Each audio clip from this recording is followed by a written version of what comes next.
In Washington, D.C., the Trump administration is expanding its authority over D.C. law enforcement. Now the White House is shifting decision-making authority from its police chief to the head of the Drug Enforcement Administration. Attorney General Pam Bondi announced Thursday the Justice Department will name DEA head Terry Cole as Emergency Police Commissioner of the Metropolitan Police Department. It's a controversial move facing pushback from district leaders.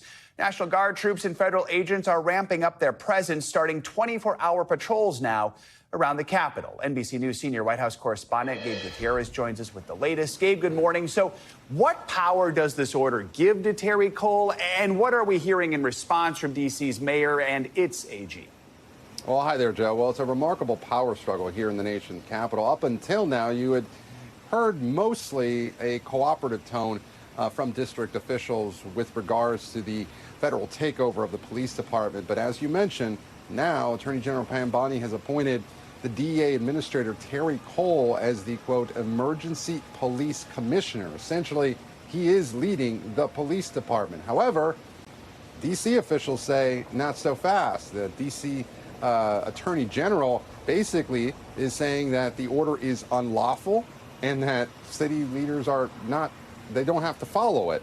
The mayor as well is also pushing back on this. This will likely end up in the courts. But again, a remarkable power struggle. And right now, it is sort of unclear who is actually leading the D.C. Police Department, Joe. And this announcement comes as the president claims the military presence is already working. What is he saying, and what is actually happening on the ground?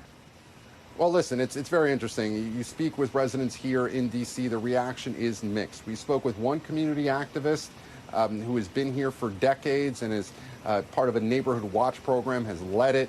He was very supportive of the federal takeover of the police department and says the increased presence by federal resources that you see right there on the screen is very welcome, that crime, in his view, has dropped over the last several days. However, there are others who say that this essentially amounts to authoritarianism, that the feds are coming in and taking over the police department when they shouldn't. Now, yesterday, I was in the Oval Office when President Trump spoke about this. Listen to what he had to say.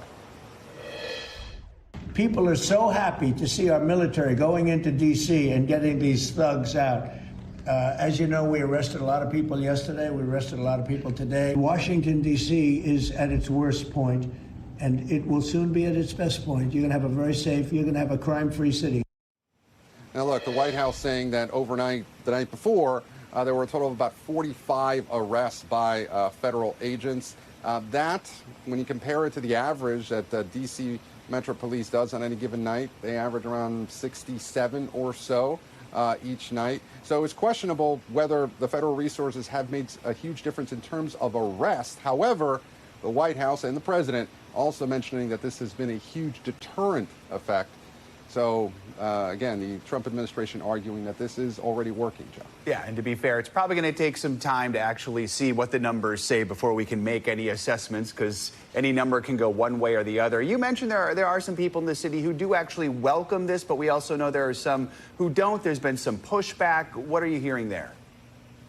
Well, yes, and as I mentioned earlier, the D.C. city officials, up until now, had struck this cooperative term. Mayor Bowser had been arguing that she was powerless to turn down this federal help, and in some ways wanted to work with the federal government to address the issue of crime in D.C., which, like many major cities, has had to deal with it over the last few years. Although crime statistics do show that crime had been on the way down.